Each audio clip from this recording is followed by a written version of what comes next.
Kan kemarin kan banyak nih isu mengenai Palestina dan Gaza ini tuh. Isu boykot tentang Isu boykot yang mengenai produk-produk yang ada kaitannya dengan Israel. Yes. Betul. Salah satunya si Uncle M Salah kena. satunya Uncle M ini kena gitu. Iya. Dan memang sempat di beberapa store-nya mereka tuh benar-benar sepi banget gitu. Yes.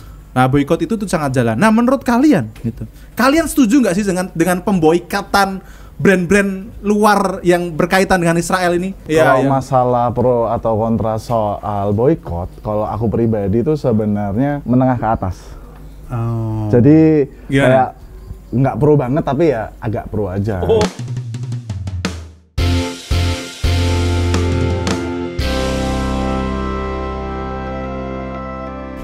Oke, welcome back to The Traps, tempat apa sih, Pak? Udah lama enggak take anjir. Gara-gara acara meet up investor ini. Iya, gara-gara jadi di meet di investor. kelamaan jadi buruhnya Jadi Haidar. kita ini lagi ada acara, kita ada 2 bintang tamu, ada Mas Yodan dan Pak Tri. Di sini kita Di trap nggak ada Patri ya? adanya Pak Gugun. Gondrong. Oh, Gondrong. Om Gondrong. Di sini itu kita mau bahas tentang pernikahan sebenarnya jujur. Wah. Jadi ngomongin hubungan pernikahan, tentang mertua. Nah, inilah topik kita hari ini gitu kan. Jelas. Karena- Ini sampah nih, jelas nggak kepake ya nih, potongnya. Karena pernikahan itu kan panas biasanya tuh. Pedes, panas gitu kan. Tapi nikmat gitu kan. Kayak ayam. Yuk, welcome to The Trap, tempat trio bersuara. Kemarin enggak kayak gitu. Oh, nggak gitu ya? Iya, Oke, iya. yuk ganti. Medianya rakyat jelata katanya. Oke, media Raja Lata, tapi makanannya di endorse sama si M dan Enggak nih, enggak endorse siapa kan. Enggak ada endorse-nya. Enggak ada. Nggak ada. Oke, Pak Tri, jadi setelah hiruk pikuk politik mulai reda ya kan. Hiruk pikuk politik mulai reda, kita akan membahas hal yang menarik lainnya. apa tuh? Jangan ngomongin politik terus lah, gitu kan. Bener, Kemarin udah diprotes terus, katanya Om Gondrong itu ini apa namanya 02 banget gitu. Toxic sih. Toxic gitu. Om Yodan 01 banget gitu ya. Iya. Iyalah, nggak ada logistik, nggak ada logika, Bro. Oke. Kita hari ini ngomongin logistik. Gak usah diomongin ya. Oh, pantas Pak Tri mau bikin tempat makan ya? Yo. Kan baru tahu. menang coy, kan menang coy. Pak Tri jangan lupa loh baju biru muda loh Pak Tri. Bodoh amat. Kita sama loh Pak Tri. Enggak, ini mau bahas politik lagi atau mau bahas makanan nih? Ayo. Makanan. Oke, Pak Tri, kita spesial hari ini. Ada Mas Ongki, ada Mas Haidar. Mereka adalah founder-founder dari Nasi Kulit Surga. Aku sih nggak peduli ada merekanya ya. Yang penting membuat aku menarik tuh ada 4 porsi ini. Oh, ada 4 porsi. Ada apa ini?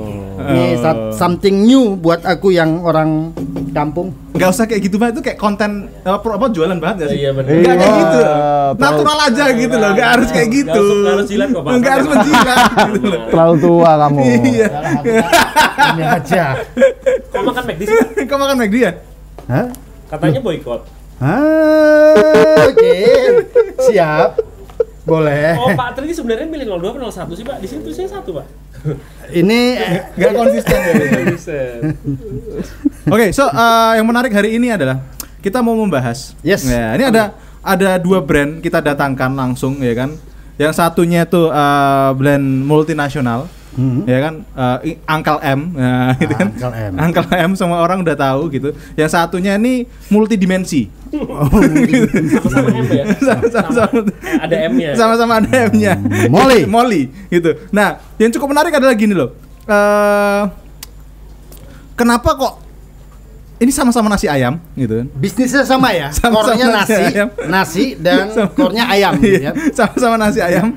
Yang Kenapa satunya- kok harganya jauh banget Iya, beda ya? harganya 2 kali lipat gitu maksudnya. Hah, secara Nah, itu- look oke sama. Itu apakah yang satu kenyangnya itu 3 hari itu apa gimana gitu loh. Kok sampai harganya 2 kali lipat gitu. Emang rasanya seenak itu gitu. Apakah seperti itu dan kenapa orang mau bayar lebih untuk barang itu gitu. Ya mungkin karena kalau aku lihat sih kalau si di Uncle M itu tempatnya mungkin yang ditawarkan konsep tempatnya dingin dan lain-lain. Loh, gitu. berarti tapi banyak juga loh yang drive thru. Ya, kan Nah, tetap sekarang drive-thru itu tetap dingin loh, Bro, dalam mobil. Iya sih. Molly juga bisa gitu. Oh, bisa ya? Juga bisa. Kenapa sih emang drive-thru nggak boleh pakai motor, Pak? Hah? Kan boleh pakai motor juga. Kok iya? Kok kamu kenapa sih maksudnya Kenapa kayak sih menyindir banget gitu kan? Nah, untuk bahas itu Pak, untuk bahas itu kita langsung Enggak sih kalau saya tadi kalau saya lagi bawa motor ke drive thru saya diarahkan parkir biasanya gitu.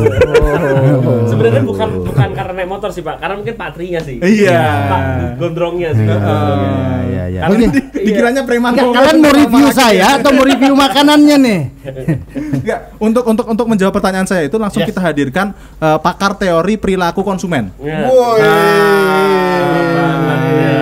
Lulusan dari universitas ternama. Universitas ternama. Nama ada namanya, universitas ada namanya. Betul. Langsung kita datangkan Pak Ongki. Siapa sih namanya? Ongki siapa? Ongki Razaki. Ya. Buat teman-teman yang belum kenal beliau, boleh di Google namanya, Iya. Mr. Ongki. Itu banyak banget tuh artikelnya tuh. Banyak perusahaan-perusahaan kuliner di Jogja yang pakai lidahnya mereka sebagai penguji produknya layak apa tidak. Oh, Wah, gitu. bahaya banget ini. Dia pribadinya King Ini Ongki. kalau di luar negeri gajinya minimal 5.000 sampai dengan 15.000 US dollar. Oh, Per jadi day. dia ini asesor ini bintang Michelin apa? Iya benar, karena dia dulu kenal banget kan sama ban Michelin gitu. Ya. Gimana, Ongki? Oke, jawab dong pertanyaan saya tadi. Kenapa yang satu ini harganya tuh kayak 2 kali lipat gitu? Emang yang beda tuh apa sih gitu? Kalau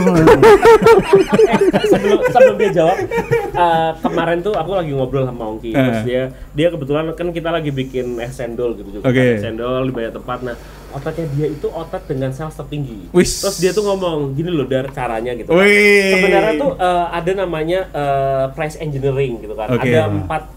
Ada empat Elemen? Iya, 4 elemen di sana gitu kan. Terus dia juga ngomong salah satu yang aku paling pakai adalah price sama market. Oke.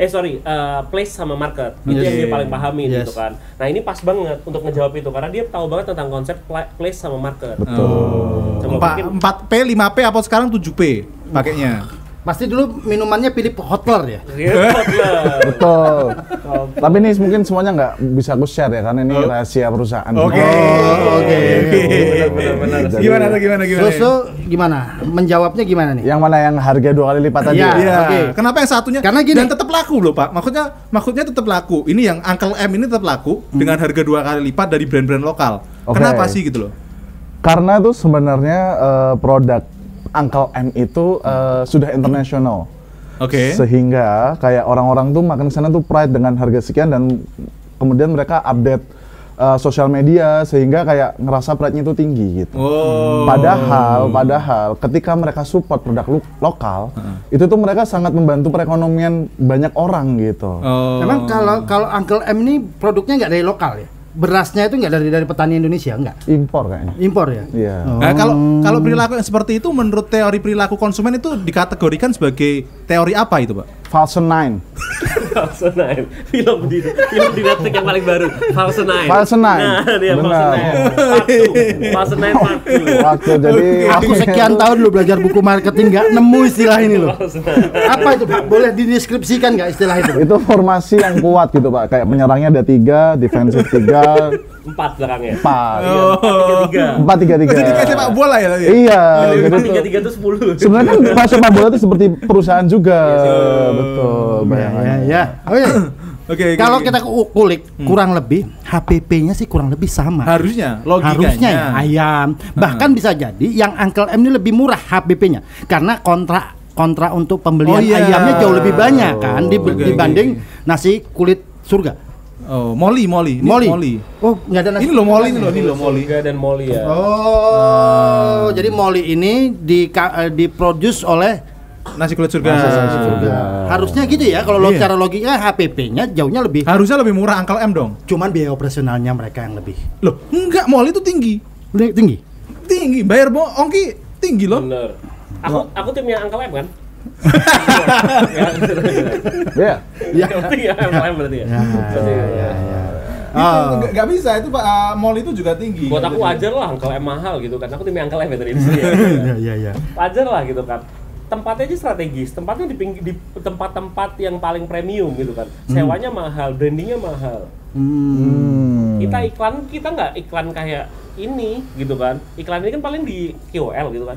Aku iklan ini di TVC dong, di TV juga dong gitu kan. Kayaknya sekarang kalau aku lihat sih si Uncle M-nya udah kurang sih ya, promo Below the Line-nya udah kurang. Loh, kemarin kita habis iklan besar-besaran loh Pak. Oh iya? Iya. Sebesar apa Mas? Oh, nah itu internasional kita iklannya. Boykot kemarin. Oh. Itu iklan loh. Gila. Bukan aku. Itu nggak keluar dari mulutku. Nggak dengar boykotnya. Tolong dipotong nanti, tolong dipotong. Tolong dipotong ya. Oke, ini cukup menarik, akhirnya cukup menarik. Apa ya nih? Kita mau bahas deh. Menurut kalian, gitu kan? Kan kemarin kan banyak nih isu mengenai dari gara-gara apa namanya Palestina dan Gaza ini tuh. Isu boykot tentang isu boykot yang mengenai produk-produk yang ada kaitannya dengan Israel. Yes. Betul. Salah satunya si Uncle M Salah kena. satunya Uncle M ini kena gitu. Iya. Dan memang sempat di beberapa store-nya mereka tuh benar-benar sepi banget gitu. Yes. Nah, boykot itu tuh sangat jalan. Nah, menurut kalian gitu. Kalian setuju nggak sih dengan pemboikatan brand-brand luar yang berkaitan dengan Israel ini gitu? Versi mereka. Iya, silakan dari. Pelakunya. Aku sama dia kan beda tuh. Ya terserah kamu mau pro apa mau kontra. Aku tim Uncle M ya kali ya. Makasih banget. Oke, boleh. Terima kasih banget. Iya. Dari Gimana sana dulu nih? Ya. Dari yang Oki dulu dong. yang Dari pro Oki dong. dulu. Yang pro. Iya, Kalau iya. masalah pro atau kontra soal boykot, kalau aku pribadi itu sebenarnya it's about perspective asli. Wush. Asik. So, Mas Oki melihatnya dari perspektif Iya, mana? yang perspektif bagaimana nih kamu ngelihatnya? Menengah ke atas. Oh. Jadi Gimana? kayak nggak pro banget tapi ya agak pro aja Oh, gitu. maksudnya tingkat anunya, setujunya. Setujunya. Ekonomi Iya, sosialnya. tadi Bukan. tak kira Gitu. tingkat ekonomi tadi. Bukan. Jadi emang Sorry, agak podcast kali ini kayak gini ya. Ya ini termasuk menengah ke atas ya. Petutupnya ke menengah ke atas. Ya. Oke. Terus kalau dari Tuan Guru Haidar? Aku pro dan nggak pro sih Pak. Nah. Karena kalau untuk pro harusnya itu juga support kita bersama itu juga harus siap. Menurutku untuk kita misalnya oke kita boykot tapi kita nggak siap secara sistem untuk menjalankan itu. Soalnya kalau kita misalnya oke boykot, kita mengejar produk lokal aja karena produk itu ada afiliasi dengan perperangan gitu kan. Yeah. Tapi kan siapa yang bakal ngejaga bahwa semua SDM yang mereka itu bisa terpenuhi secara gaji, Betul. secara pekerjaan dan segala macam. Nah, membuat aku ngerasa bahwa sekarang itu secara sistem belum siap karena misalnya standar gajinya perusahaan multinasional itu akan beda sama produk sama perusahaan lokal. Pasti. Nah, saat mereka itu nggak laku, saat mereka sedangkan aku udah digaji normal misalnya di atas rata-rata UMR yang ada di Jogja karena aku kerja di perusahaan multinasional. Terus aku diberhentikan tiba-tiba karena kasus ini gitu kan. Aku udah punya tagihan dan cicilan senilai itu. Tiba-tiba aku harus masuk ke perusahaan lokal yang aku nggak bisa cukup di Ya. situ. Nah, nggak cuma sampai di situ sih. Gapnya kejauhan. Iya, nggak cuma sampai di situ. Ada beberapa produk pensuplai bahan baku untuk Uncle M ini juga melibatkan petani kita. benar. Salah satunya. Nah, mereka yang sudah dikontrak dan segala macam akhirnya harus terputus kontraknya karena kondisi ini. Benar. Tuh, Bang, makanya kamu jangan asal-asalan memboikot gitu. Nah, begini Mas. Tapi 3 lawan 1 nggak sih? tapi ini jangan salah dulu ya. Walaupun mereka melibatkan para petani di Indonesia juga lokal. Oke. Tetapi jangan lupa di Indonesia ya peternak juga gitu. UMKM itu kan spesifikasinya kan kecil gitu. Sehingga dia kerjasama dengan sebuah perusahaan yang besar itu kan butuh bahan baku yang besar sehingga belum nyampe untuk ke sana. Sehingga dia bekerja sama dengan petani-petani kecil di mana yang itu juga petani mulai dari awal juga. Ketika UMKM itu disupport oleh warga sekitar, petani itu yang tadinya kecil juga akan naik juga. Gitu, Bapak-bapak. Luar biasa ya pemikirannya Masuk ya. akal sih Pak. Mas, logis banget. Masuk akal. Soalnya kalau aku pro dan kontra, kalau liatin statementnya Oki, aku jadi berubah nih Pak. Soalnya konteksnya kalau seumpama akhirnya perputaran uang yang masuk ke perusahaan-perusahaan yang afiliasi dengan war itu kan besar banget Pak. Betul. Kalau sebenarnya kan uang Indonesia nggak berkurang. Kalau seumpama itu bisa berpindah ke produk lokal, tandanya transaksi yang ada untuk produk lokal itu lebih tinggi. Nah, karena transaksi lebih besar, tandanya penghasilan yang dihasilkan oleh produk lokal itu naik juga. Dengan itu, perusahaan lokal mampu untuk membiayai karyawan-karyawan yang mungkin kena dampak dari perusahaan yang kena afiliasi dengan situ. Nah, tapi apakah kita tuh mampu untuk menanggung gap yang tercipta, jeda yang tercipta. Karena saat misalkan ada transisi dari orang konsumsi ke produk-produk multinasional ke produk-produk lokal, ada transisi itu, maka akan ada layoff dari karyawannya otomatis gitu kan. Ada dampak dari suppliernya gitu. Nah, maka di situ ada jeda yang tercipta sebelum produk lokal mulai naik gitu. Nah, jeda itu apakah kita mampu atau pemerintah apakah hadir juga untuk memfasilitasi itu? Itu yang jadi pertanyaan. Jujur belum sih. Fasilitas itu belum ada sih, ya kan? Ya. Betul. Nah, makanya Bongki kan harus bisa mensolusikan gitu loh maksudku. Nah itu dia di. Bapak ini kurang paham. Tapi gini, gimana kalau kita agak twist sedikit tentang lupakan tentang berkompetisi lewat jalur yang kita persepsi tadi ya, yang misalnya si Uncle M support Israel bla bla bla gitu ya. Kalau kita lebih berkompetisi, yuk kita saingan secara rasa. Nah, kompetitif nggak sih? Kita mampu kompetitif nggak sih produk lokal kita, produk UKM kita tuh mampu berkompetisi nggak dengan? Kayaknya seru nggak sih kalau masalah kita tes rasa itu memanggil orang yang udah ahli gitu, bener sih. udah ahli di bidang testing rasa gitu nggak sih? Iya nggak sih? Betul. Kayaknya Kan boleh juga daripada, sih daripada kita berdebat ya kan, daripada kita berdebat, betul. worthy nggak sih bayar lebih mahal dan lain sebagainya? Ya. Kita datengin langsung nggak sih? Boleh. Cuman gini, biar gini, maksudnya tetap bahwa kalau kita kan secara perasa, indera perasa kita ini masih awam banget. Kita cuma kenal makanan enak sama enak banget. betul. Nah, sehingga ketika kita bicara tentang produk yang global brand dengan produk yang lokal.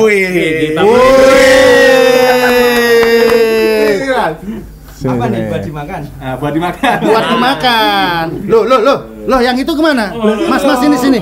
Tetap sini ya. Sini. Aman. Ini emang nggak dimakan, cuma diceramai terus. Iya, diceramain, cuma diomongin. Jadi gini Mas Dio. Nah, kita kedatangan Mas Dio nih. Pertama kali ya. Kenapa? Geser. Kurang geser. Gini, ketika kita ada sebuah lokal brand dengan global brand, itu selalu kompetisi, selalu bilang, oh dana promosinya dia gede, oh dia support ini, dia support itu, sehingga kita produk UKM kita nggak bersaing. Kita buktiin malam ini, apakah produk lokal kita ini mampu berkompetisi sama si Uncle M ini. Woi, sangat. Tadi premisnya adalah kenapa orang mau bayar harga 2 kali lipat untuk produk Uncle M? Ya, gitu padahal loh. HPP-nya sama aja sih. Nah, ya kan?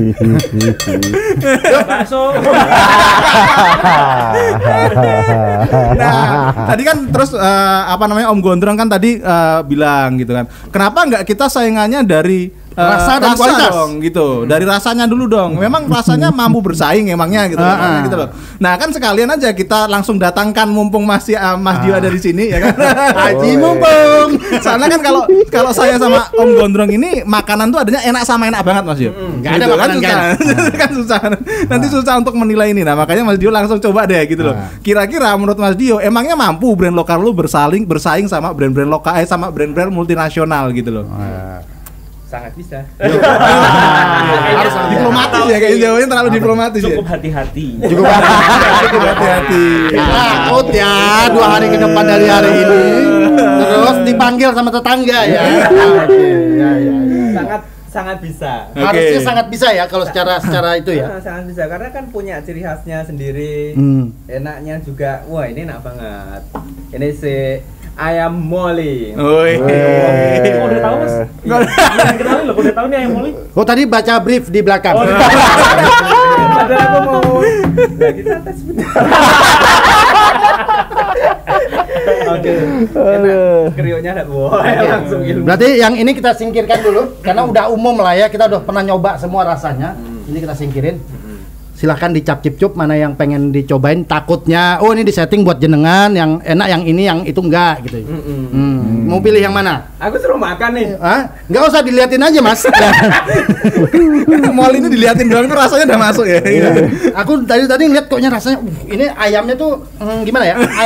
Juicy dan ayam banget. Ayamnya tuh ayam banget. Ayam banget. Angkat sendok menyalahi takdir. Menyalahi takdir Mas. Jadi ayo ini yang sendoknya digeser. Karena kalau takdir Allah. Oh iya. Akbar. Yo, gojekan opo iki? Ini bagian paha yang dipilih. Kelihatan dari sini, Bro. Oh gitu ya. Paha kanan apa kiri itu, Mas? Ini digabung. Oh, digabung ya. Jadi dia gini. Oh iya. Iya. Nggak perlu tenaga untuk memisahkan dari kelompokannya. Oh ya Harus masih dicium dulu, Bro.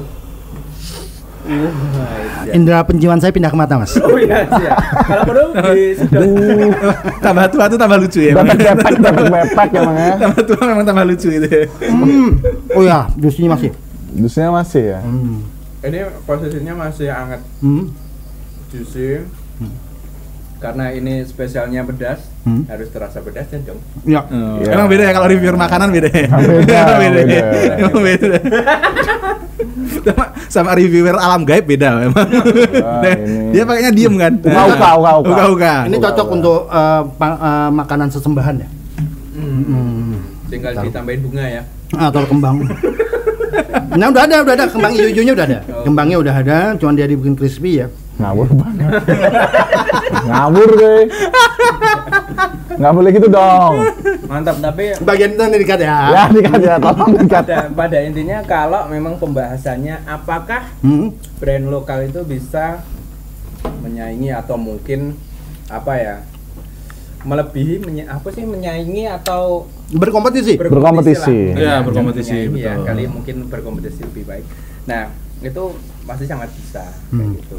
Nah tinggal bagaimana untuk mengenalkan ke publik dan masyarakat yang lebih luas lagi seperti itu, Gitu. untuk mengedukasi bahwa Produk ayam lo. goreng ya, fried chicken yang dibungkus dengan rasa pedas ya, terlihat Aroma rempahnya terasa banget. Kok aroma ya rempah itu? makanya Kat. Kelihatan dong. Iya, rasa-rasa rempah-rempahnya tuh masih nyangkut di ayam-ayam. terus kalau menurut aku secara pribadi ini sangat masuk karena hari ini Gen Z suka makan pedas. Oke, ngomong-ngomong Gen Z ya, saya nggak masuk situ ya. Nggak peduli. Terlalu jauh nggak sih? Iya. Karena Gen Z sekarang kan berarti umur berapa, Bro? 20-an awal lah, 20-an Itu awal. masih seneng makan-makan yang pedas-pedas. Oh iya. Nanti umur 30. Oh iya. Sudah ada. Ya, kalau kita kan masih umur 30, jangan yang lebih atas lagi. Nggak ada senior. Senior aja kuat ternyata. Oh, senior aja buat ya. Loh, kaum kolonial itu masih oke. Oh, iya. Untuk rasa pedasnya oke. Dulu makanannya apa Pak dulu? Hah? Getuk. Kedok lindri dong. Orang Gunung Kidul banget awi. Jualan pakai sungai lagu dangdut ya. Oh, kedok goreng. Oke. Pada intinya sangat bisa. Ya harusnya sih buat teman-teman yang mampir ke Jogja belum sah nginjak tanah Jogja kalau belum makan mori kayaknya. Iya, betul sekali. Karena Harus Moli lahir dari Yogyakarta dengan air Yogyakarta. Oh, pakai air di Jakarta ya? Iya. Oh, Iya dong. oke. Tanah air. Tanah air Gojo Indonesia. Jangan gitu dong. Tapi enggak pada makan atau gimana? oh enggak, tadi udah makan banyak. Udah makan Kelihatan banyak. mana yang lapar sama enggak ya? Sebenarnya ya. Udah makan dari tadi. Oke, pertanyaan selanjutnya. Nah, pertanyaannya adalah kenapa kok orang itu mereka mau bayar yang lebih mahal gitu untuk sebetulnya kalau aku ngelihat barang-barangnya sama aja gitu loh. Nah, sebetulnya itu apa sih? Nah, kenapa aku tanya kenapa? Siapa tahu itu bisa jadi pelajaran untuk teman-teman di brand lokal untuk bisa scale upin produk mereka gitu kan, untuk bisa meningkatkan kualitas produk mereka atau kualitas layanan mereka sehingga bisa berkompetisi tadi dengan brand-brand luar gitu Mas Jo. Iya. Kalau kami melihat brand luar ya jelas dia sudah dikenal sangat lama yaitu dan melakukan marketing yang sangat luar biasa gitu, bahkan orang-orang tuh kayak mungkin dulu zaman gini ya, zaman di kota-kota kecil gitu itu tuh ngelihat iklan di TV itu kan ini salah satunya yang terkenal kan burgernya gitu kan. Iya. Itu tuh kayak Burger Uncle M. apa sih Burger kayak Uncle gitu kan. Nah, PR-nya biasanya kalau untuk brand lokal itu yang belum banyak orang yang tahu. gitu. Nah, itu berarti sebetulnya cuman masalah di publikasinya saja. Publikasi nih menurutku. Promosinya untuk kekuatan brandnya gitu ya. Itu yang jadi masalah. Nah, apa sih yang bisa dilakukan brand lokal menurut Mas Dio gitu untuk bisa ngejar itu dari brand-brand multinasional gitu? Iya, promosi. Ya kalau misalkan promosi yang mainstream kayak yang dilakukan brand multinasional kan nggak mungkin. Brand lokal kan nggak memiliki kekuatan kapital sebesar itu gitu. Nah, yang bisa mereka lakukan apa sih Mas Dio sebetulnya? Oke. Yang bisa dilakukan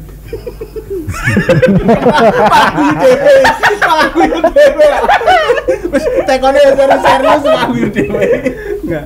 Yang dilakukan pasti kan gini, nge-create sebuah menu atau sebuah brand. Kalau ini ngomongin F&B kan berarti makanannya harus enak dulu kan. Enaknya kan. Wes, pangananku ku enak. Hal pertama biasanya ngundang temen-temennya untuk nyobain. Enak. Oke. Wes enak. Nah, kalau skalanya UMKM ya sebenarnya bisa kayak yang aku sering dengar orang lakuin tuh ya ngupload ke story WA kayak gitu. Itu yang gimana caranya kan gratis dulu kan gitu. Gitu terus aku tuh mau ngomong tapi bro, maksudnya bukan karena aku di sosial media seperti itu ya. Ramomo. Iya. Karena orang tuh butuh tahu brandnya, yang paling enggak ngiklan gitu. Iklan itu masnya banyak ya, nggak harus endorse. Iklan FB Ads, Instagram Ads itu mulai dari 50.000 sangat bisa. Gitu-gitu. Tapi intinya hanya orang butuh tahu. Kan itu doang. Nah itu setelah nanti terkumpullah dana-dana. Dana desa. Oh enggak dana desa ya. Dana dari ya. Dana wadah. Wow.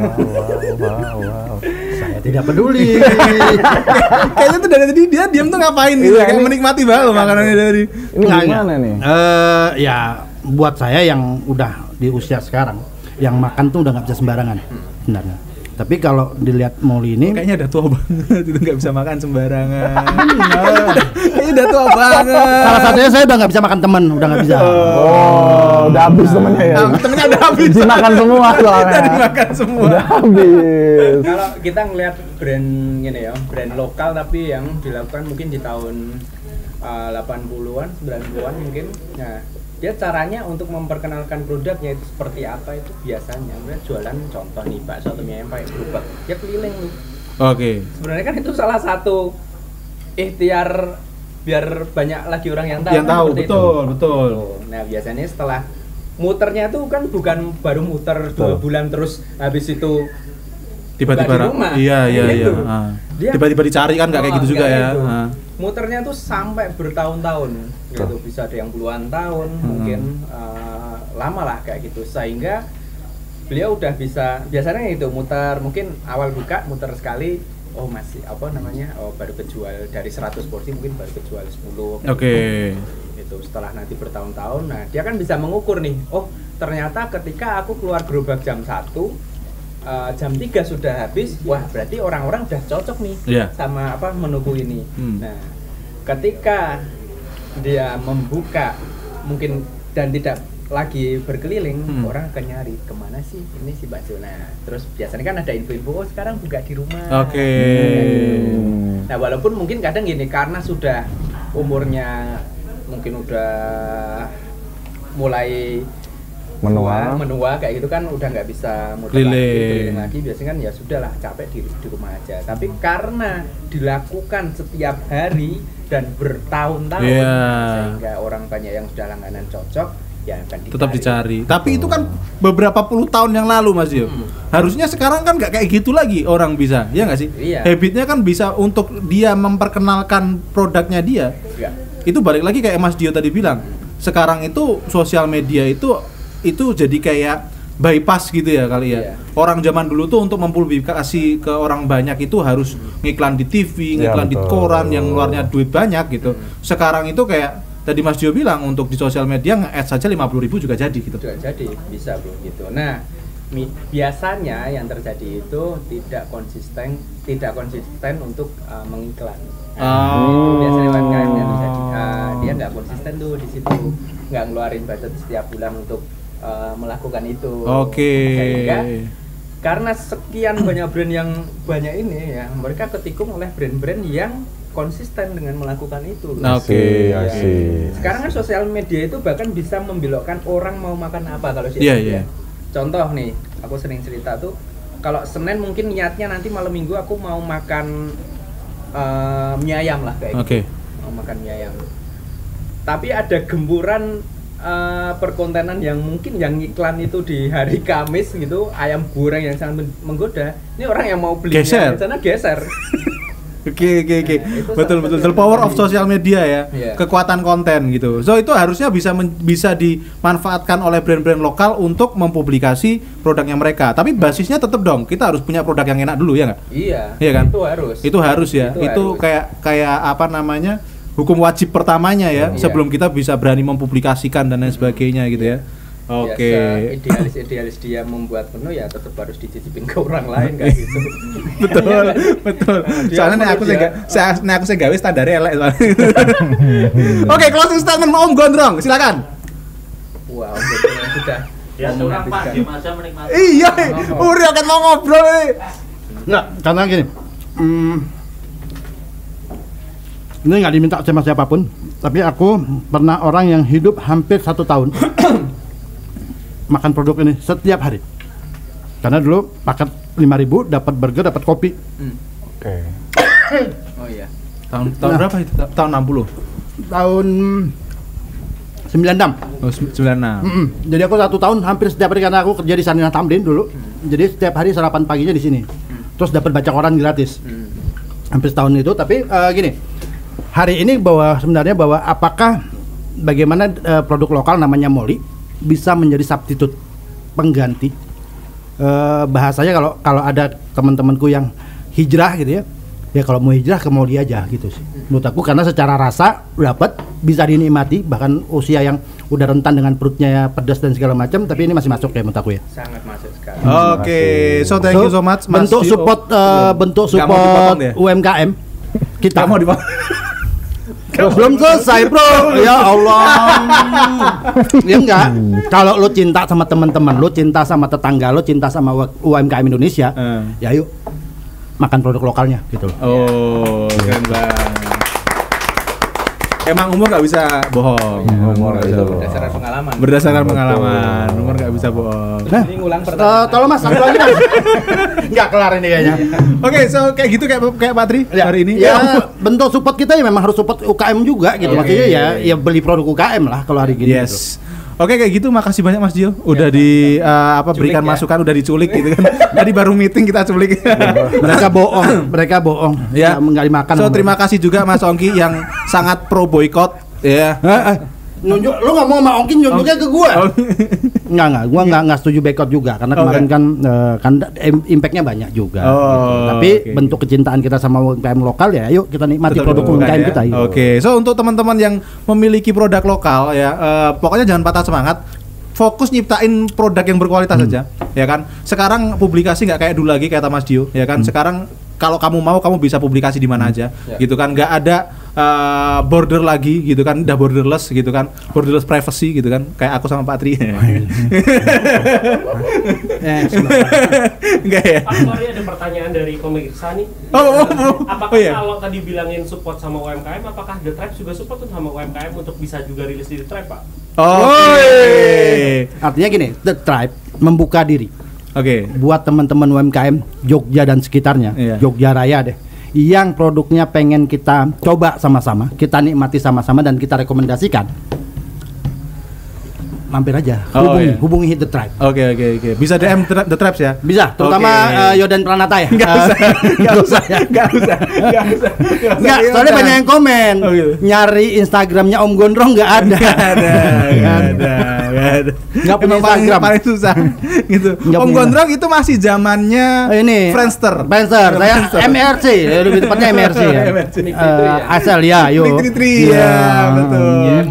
Iya, Yahoo Messenger masih. Oke, kayak gitu teman-teman semuanya. So thank you so much yang udah mampir ke channel kita. Jangan lupa subscribe, jangan angel banget le ngomong.